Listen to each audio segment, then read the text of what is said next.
Guys, what's up? It's Lizzy Jane. We're back with another podcast this week. We have special guest TYNAN joining us. I got to sit down with him when he was in town for his show with Subtronics this past 420 in Denver. He is a freaking legend. If you are a fan of bass music, are a fan of EDM in general, you know TYNAN to be one of the most out there, highest quality, highest quantity producers that exists in this generation. I feel like every time I turn around, he is putting out some music that is just pushing boundaries at all ends. His sound design methods, his production methods are just so out there and original and unique. And I'm so freaking happy we got to sit down and have a conversation about everything under the sun, his journey, his project, his production, and so much more. Don't forget, you can only listen to these podcasts ad-free on www.patreon.com/thisisLizzyJane. We have other cool things on there like bloopers and extended reels, extended podcast little clips. So make sure to hit the link below for the episode and go and check that out. And the best way that you can support this podcast is by sharing it with your friends, your family, on your stories, tagging me, tagging the podcast, tagging whatever guest that we had on that you really love. And let me know if you want to see them back. Let me know who you want to see in the future. And yeah, I'm just really excited to see this podcast continuously growing. And I want to thank you guys for coming back every week and finding out about your favorite artist. So let's hop into this week's episode with TYNAN. And don't forget to check out the little bio and description below and support the podcast, support TYNAN. And here we go.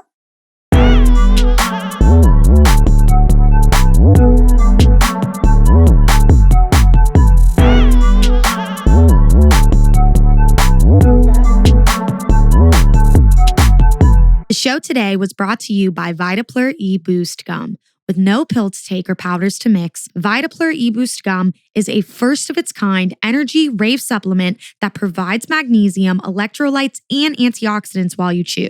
Vitaplur is the perfect complement to my active lifestyle, whether it's at the festival, on the road touring, or hitting the gym. Chew Vitaplur and dance with confidence. Use code LizzyJane for 10% off any order. Hi, thank you for joining me today. Let's take 300. My lovely dog is in the room next door. She'll probably come just zooming out at one point. Yes. Yeah. Absolutely. Yes. I'm like, okay, trying this at home, definitely never doing this again. You're in town for the Subtronics show. You played last night, back-to-back Uber. Yes, went back-to-back Uber. It was a stacked lineup. We had Subtronics was nice enough to bring out just all of the homies, wide array of just heavy artists. It was GP back-to-back Sisto into Leatrix, and so me back-to-back Uber, the Hesh back-to-back Calcium, then into Virtual Riot, and then Subtronics. What an incredibly stacked lineup. Everybody brought like something different to the table. It was just incredible. And you and Uber played, I saw on your Twitter, a lot of drum and bass. A fair amount, maybe a little too much. The US, it's hit or miss. It's so hit or miss. But I think now more than ever, you are seeing people who are jumping on that boat. But again, you hear that every year. It's like, this is the year. This is the year for drum and bass. I will say this year more than any other year, because I've been trying to put drum and bass into sets since like 2017. Yeah. This year more than ever, it has been more receptive, and like people are more willing to just go in and have fun with it. No, that's absolutely amazing. And it's definitely, I would say, time for like this expansion. It is. You know, it's long overdue. Yes. And it's such a fun genre of music that like has been going through a crazy renaissance lately. And so it's very cool to like bring it back into the States and like show people that just show people like how much fun it can be. Absolutely. And well, like I did a podcast with Funk Case at Lost Lands, and it's like, it's so opposite there, because it's like the mass percentage of what you would call quote unquote bass music is drum and bass, and drum and bass and MCs are filling those rooms over there. I mean, the drum and bass, it's literally in the name. Yeah. It's bass music. Yep, absolutely. More so than dubstep doesn't even have the word bass in it. No. I think it has one S. No. And it's crazy to think of that too. And it's like, does that come from like dub plate culture, you would say? And it just turned into like dubstep? Or like, how did dubstep even get? No, it was dub reggae music mixed with two-step. Because originally dubstep was like super atmospheric and like moody, dark. Think of like Koki. Yeah, like Scream Banga. Like it was a totally different atmosphere. Yeah. But more emphasis was put onto just these crazy sub basses and these kind of rhythmic basses that you can put on top of it, emphasizing the wobble bass. Yeah.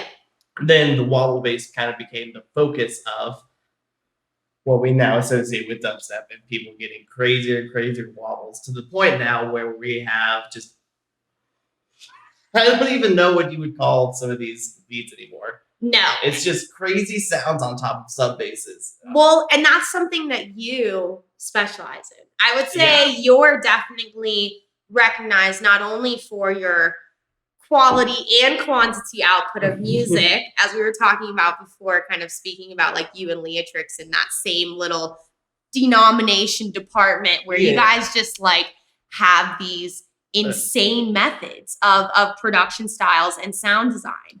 And it's very, I would say, innovative. And as you approach even stuff on the new EP, when it comes to sound design, do you just see that as something that is like grown within yourself, or have you always just like thrown shit at the wall and like saw what like stuck? And because I think about like you and like More Kismet, and like I listen to those kind of like very innovative sound design techniques, and like tell me a bit about your process there. It is.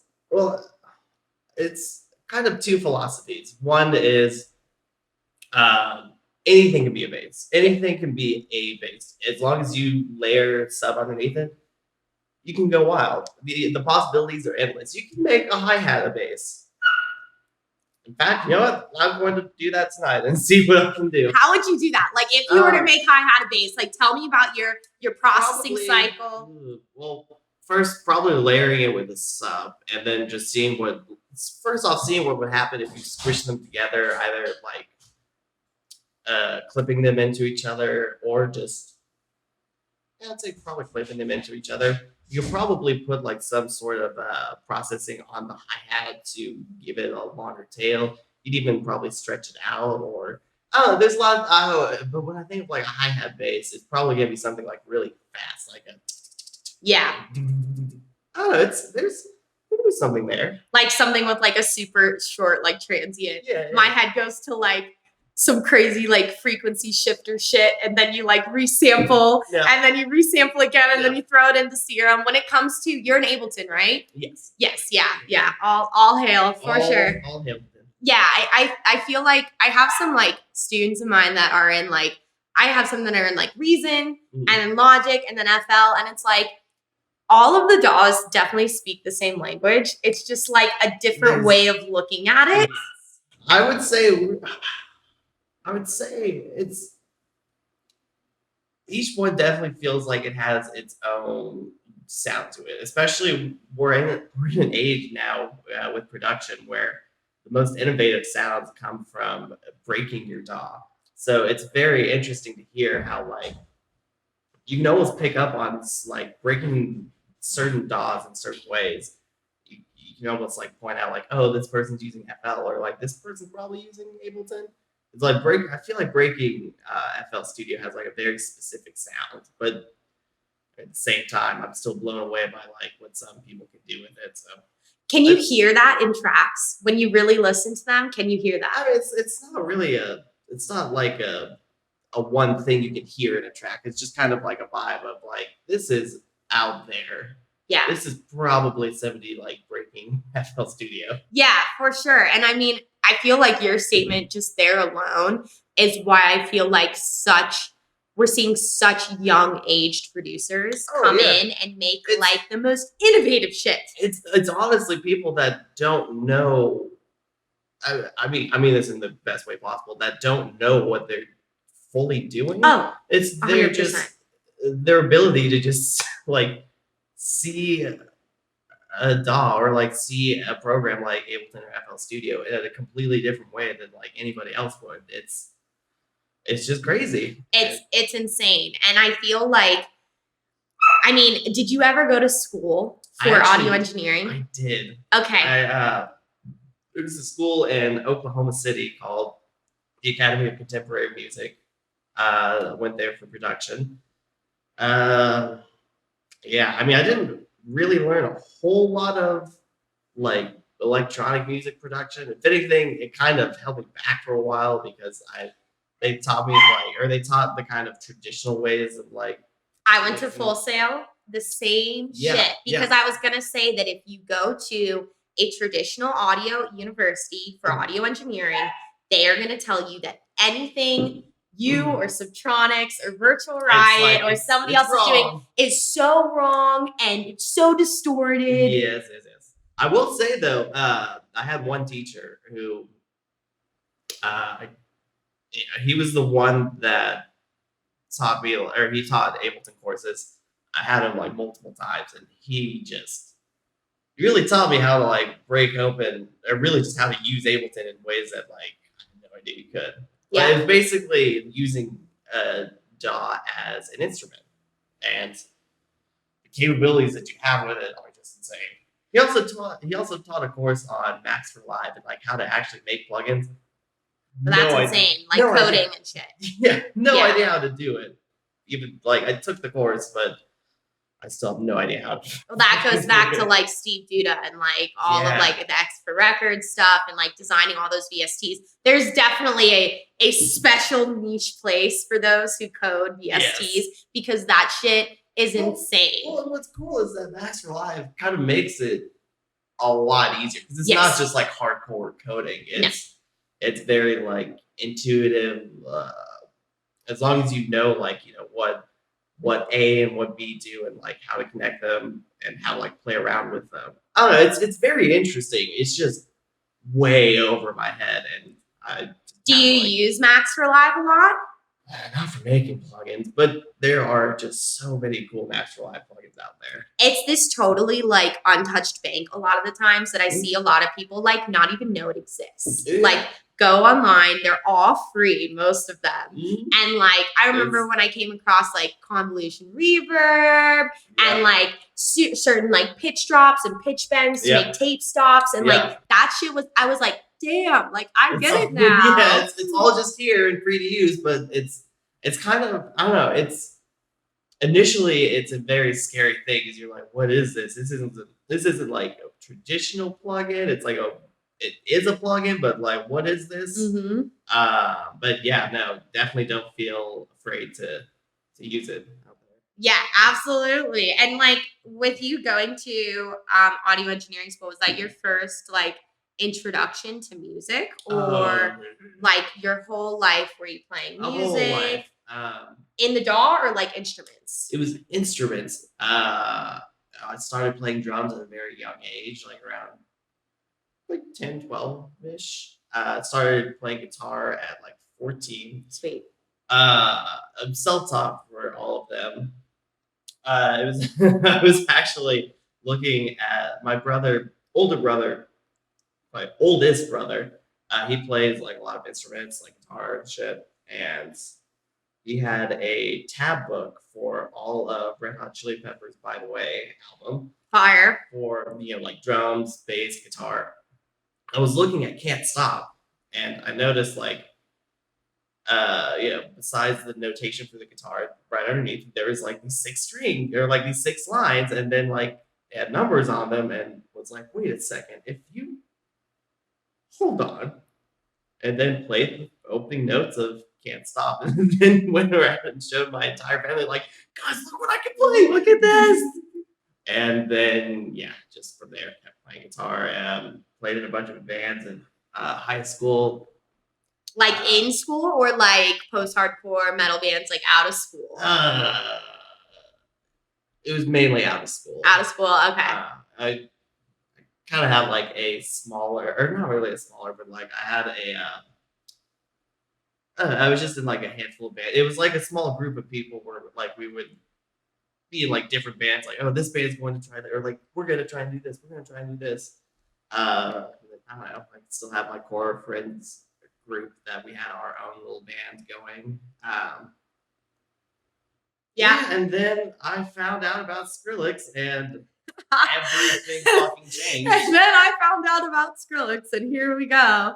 When you when you heard Skrillex, were you just like, what the fuck is this? Yes. Yeah. So like before Skrillex though, I've been really into these bands that have been using like guitar pedals and or guitar pedal boards to make like crazy sounds, and like I'd always gravitated towards that. Like, whenever I had friends or like hung out with friends that had like these crazy guitar pedals, I would just sit there for hours just like seeing what kind of crazy sounds I could get out of them. And then to hear an artist that like pushed that to a point that like because I was coming into the like electronic music totally fresh at this point. Yeah. So to hear it used in a way that was like so energetic and so just in your face, it was like immediately I was like, wow, this is what I want to make. And then, you know, try like went in blind. I didn't look up any tutorials, which in hindsight was really dumb. We're going for it. Yeah.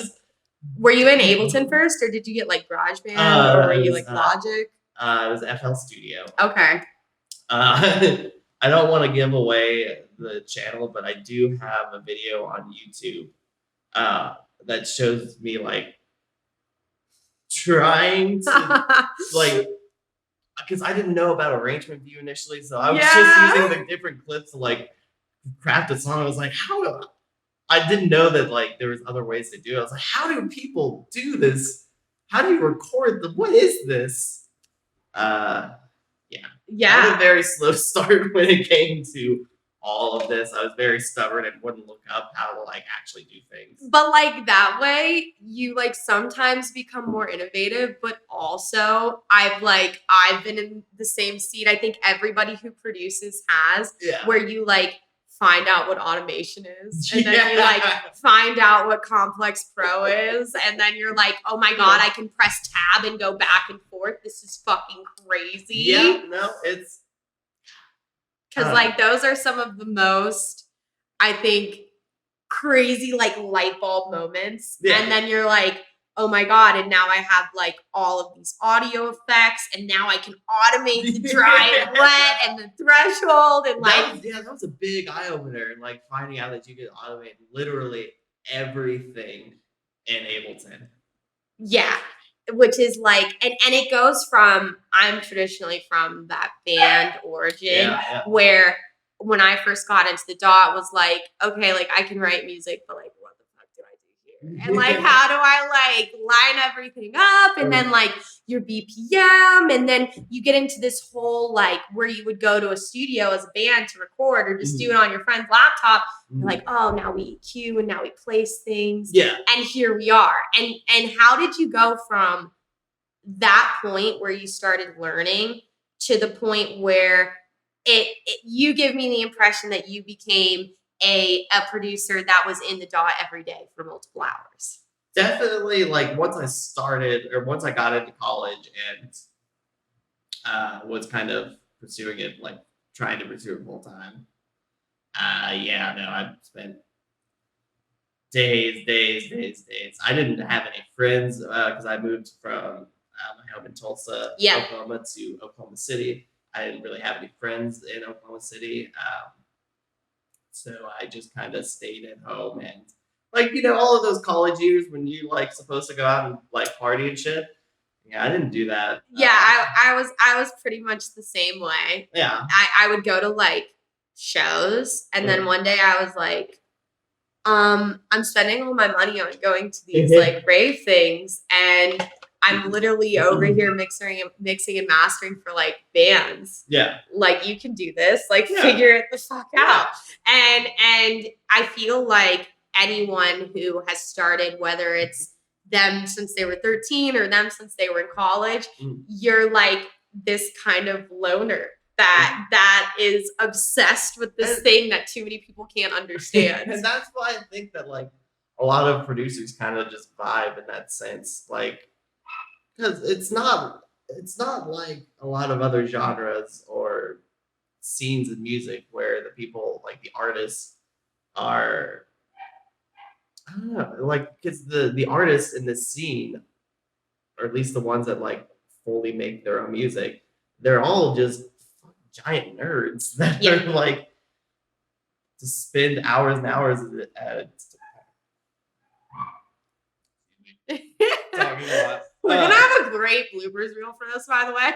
Between Akira, between my dog face planning you and everything else, it's just gonna it's gonna be great. No, but I definitely think that everyone who, and I mean that definitely opens a can of worms on that end where we are in a point in time where it has become incredibly desirable to do what you do and what I do. And I think ghostwriting is part of the industry. Yeah, but I also think it's easier nowadays more than ever to just look up how to absolutely just get started. Because I feel like when I started off, it was still fairly early in like there was little to nothing. There was like we had like Seamless.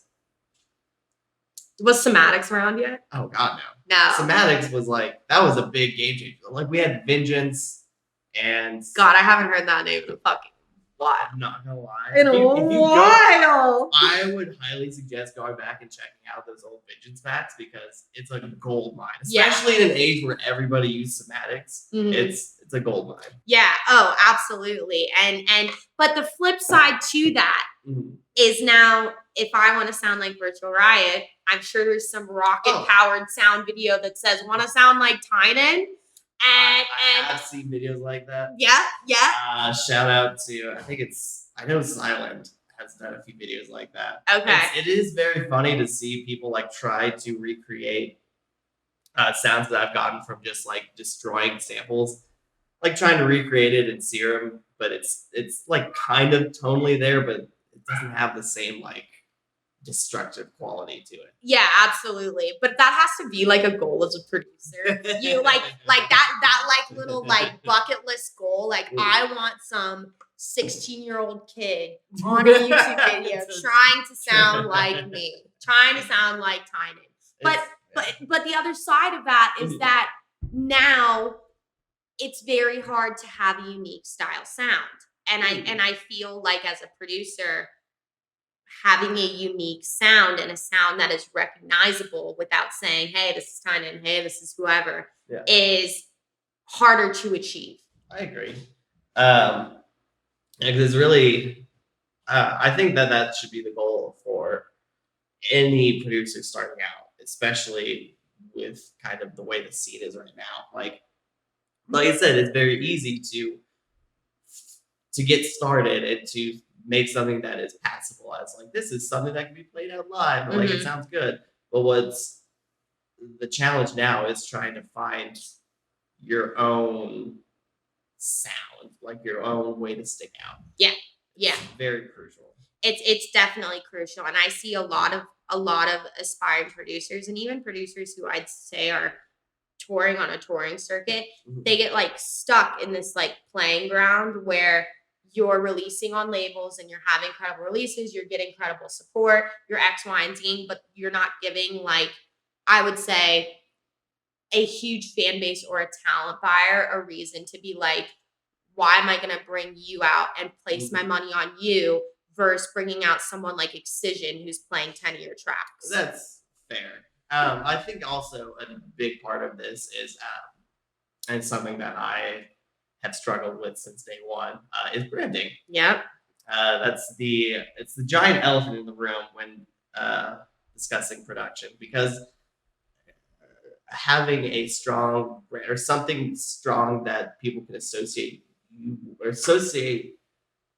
with is crucial. Yes. Like it's a way to get fans to connect with you on a deeper level than just the music. Yes. And we've seen it make people's careers whose music is not quite there. And it's wild. Yeah, I mean, I wouldn't say. Oh, I mean, yes, but I've also seen it like, I don't know.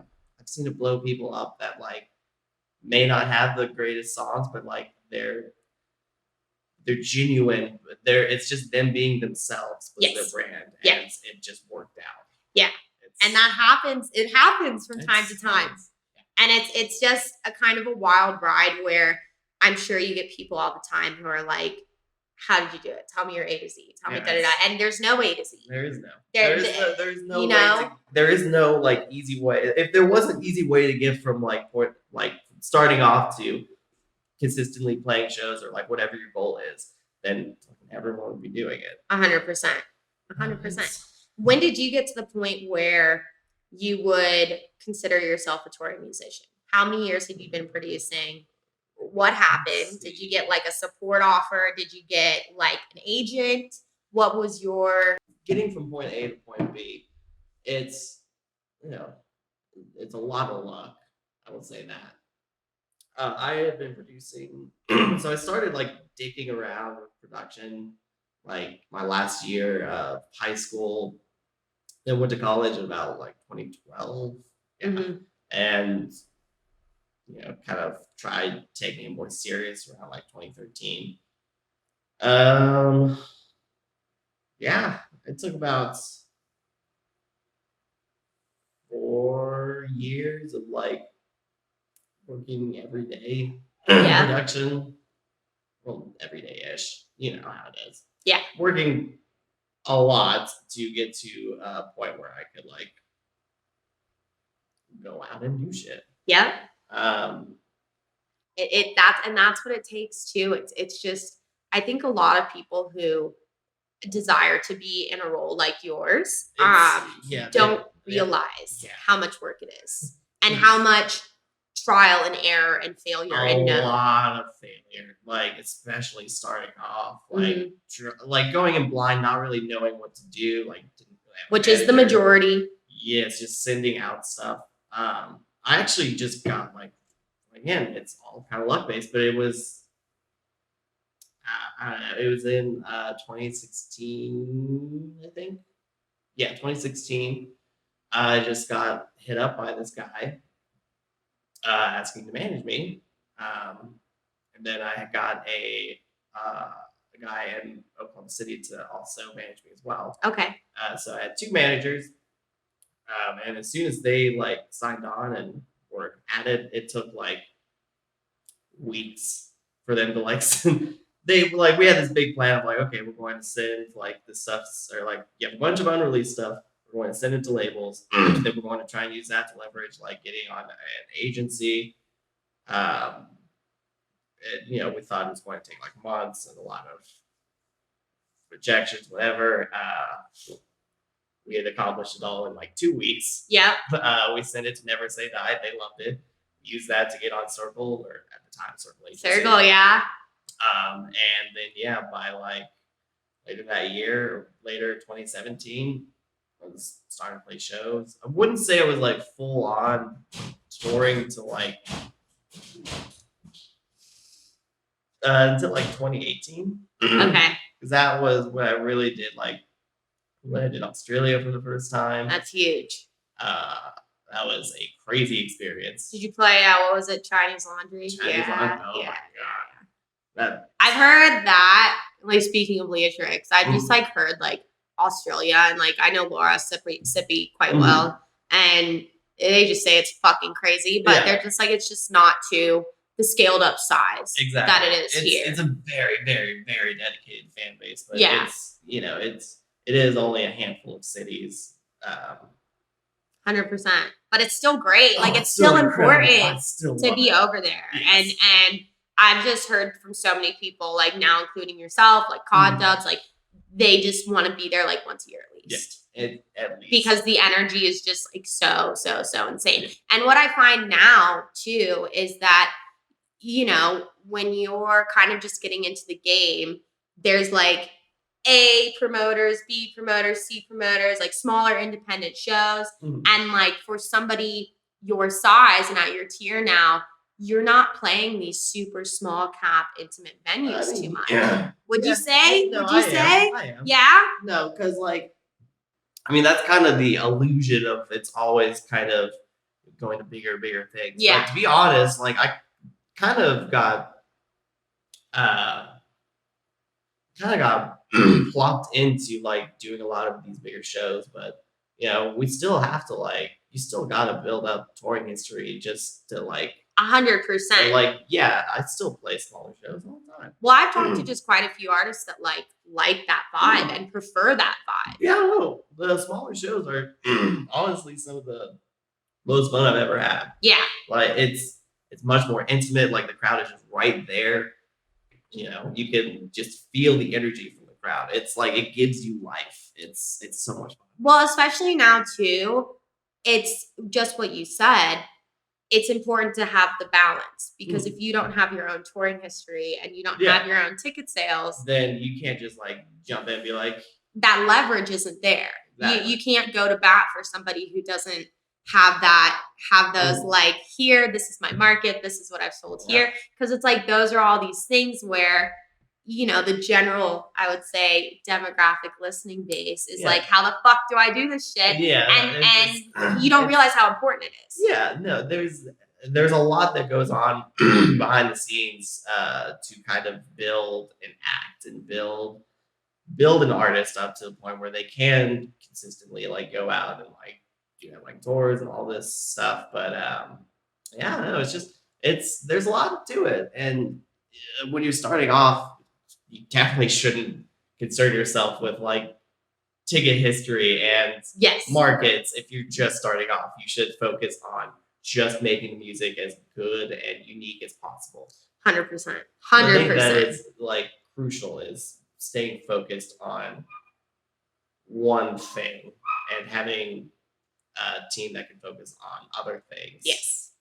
Having the right team is important. Yes. Because I've seen people with the wrong team, it hurt them more than potentially them doing their own thing and waiting for the right people. Yeah. And it's so much trial and error. It's this huge puzzle, like pizza, that has to be filled in all these different categories: the branding, the music, the shows, the X, Y, and Z. But theoretically, in a perfect world, none of that happens unless you have a strong bank. Exactly. You need. Oh my goodness. Full disclosure, I smoked weed last night. Oh man, 420. Good Lord, in Denver. Oh man. But yeah, no, it if you don't have that strong base of music to build off of, then you're just kind of building a brand, or you're building an artist based off smoke and mirrors. Eventually people will catch wise, and it's very hard to, I've just learned from the experience of watching others, when you get to a certain point on a touring circuit or on an agency and you haven't done that groundwork, it's very hard to go back and start from square A and do that groundwork when you're touring full time. And see, that's kind of what, at least for me, the pandemic has done for me, is that it's been kind of a reset. Really? That's amazing though. Well, I mean, I didn't handle the pandemic well at all. Yep. I can admit it now, I got very depressed and very much in my head and didn't really post much, didn't want to release music because I was just anxious. And it's oh, what's the point? We're all going to die. But now that we're coming out of it, I kind of do have to do some rebuilding, and I'm fine with that. I'm fine with failing, because we failed so many times to get to that point. But that's when you grow the most. What I've seen from my personal experience and so many other friends' experience. I mean, first off, our industry is not supposed to exist in a world of COVID. We can't exist. We literally can't exist. It didn't exist. No. Our industry didn't exist when COVID was there, and the majority of people lost their 100% full source of income was gone. Yeah. And then you take people who are usually traveling and around extremely social settings, even though the majority of our introverts, we have really good friends in these scenes that we were now no longer able to see. a lot of us didn't even see friends or family for a certain amount of months, certain amount of time. And it's like, while I'm a person who definitely is a homebody and loves to make music, when I don't have that thing that I'm kind of working towards to play that music out. It feels pointless. And labels imploded. There was so much stuff that happened that could cause in a depressive episode. Yeah.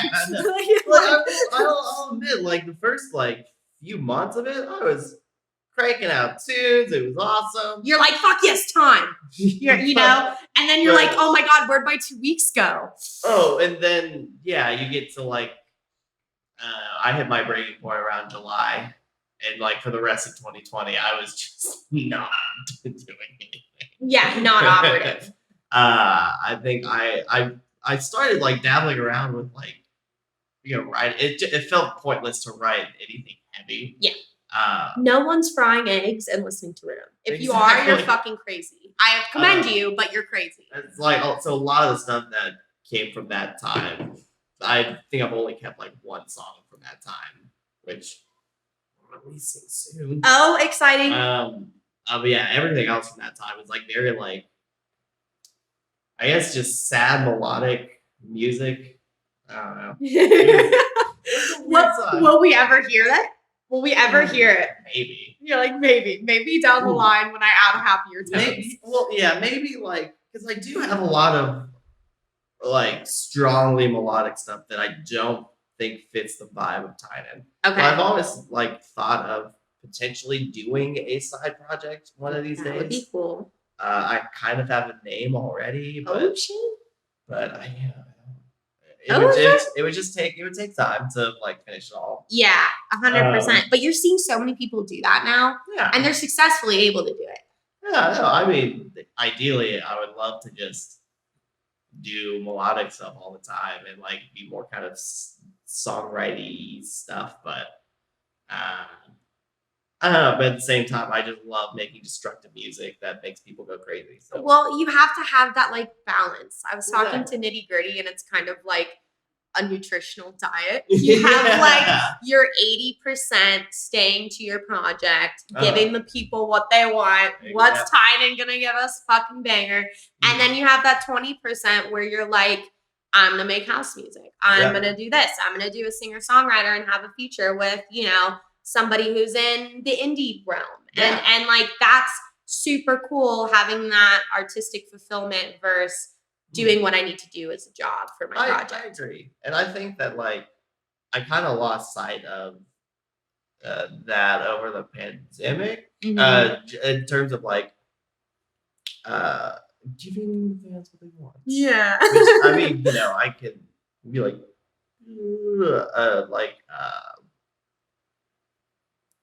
what's what I'm looking for? I can be a snob about it, but at the end of the day, that's what we do. We build a fan base and we give them what they want. To an extent, you can throw them curveballs here every once in a while, but we saw what happened together. It's Oh, 100%. I mean, I use the Visceral project as that example all the time. You can't do a hard shift. It needs to be either gradual or. It has to be gradual if you're going to do it. And I think that like I said, I was in my head a lot. So I thought that some of the stuff that I was wanting to put out was going to be everyone's going to be on board with it. Then putting some stuff out over the pandemic, it was oh yeah, whoops. But I think it was at a time too where a lot of people's minds were not as receptive. I don't know. I feel like a lot of people, no matter what they were going through, were like, what the fuck is this? I mean, I even spoke to my mother a continuous amount of times, and she's just like, I've never gone through something like this. Like most people in generations that are living have not gone through something like this before. We've gone through so many once in a lifetime events. Oh yeah. Oh god. Oh, it's fucking crazy. And I mean, as someone too who has this extreme amount of, I would say, musical output, are you a producer that you make 100 demos and you go back and you say these are the winners, or you? Yeah, I usually because I like to be continuously writing, and then just if I have a song, I'm like, this is good, I'll finish it. Like I now have just a giant folder of ideas that they're like some of them were like half good, but I just don't think they would be good enough to sit down and like actually do them. Yeah. And there's stuff like all over the place. Do you always keep your ideas? Oh yeah. Yeah. You never know. You never know. You never know. My favorite thing to do is if I'm feeling particularly uninspired is to go through old projects, even from like years ago. Sometimes I can find like either a MIDI progression that I was using or like a sound that I was using that was like, oh, that's interesting. And then take that and make something out of it. Yeah, no, absolutely. I say like always keep everything. Like be organized with your shit. Yes, like keep folders. Oh my god, be organized. That was a big thing going into this year. I was like, I'm going to organize the shit out of everything. I'm going to be prepared. It's paid off so much. Like organizing samples, organizing projects, organizing my computer. Yep. Oh, absolutely. And I mean, because it's like if you're creative, which sometimes it takes people like a hard time to get there, you want to be able to just like get in your dawn work. You don't want to be like, where's that sample that was like 0057 and like it's in some folder somewhere. And you want to streamline the process as much as possible. Absolutely. I will have to have you back on again. Yeah, and in a lovely setting without my dog. Before we go. Yeah. All right, kids, I guess. Oh shit. I'm going to have to let's see. There it is. Oh shit. I have a kazoo for you. Oh my goodness. Yeah. This drink water, choking. How do I do this? So we found out last night. Am I doing this wrong? Yes, actually. So you're not supposed to blow into it because we spent a lot of time just all like, these are broken kazoos. What the fuck? Yeah. You're supposed to hum into it. So it's like.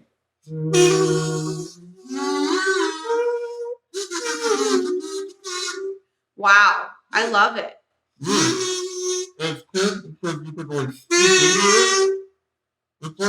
Oh wow. It's kind of like a vocoder. It's like a no. We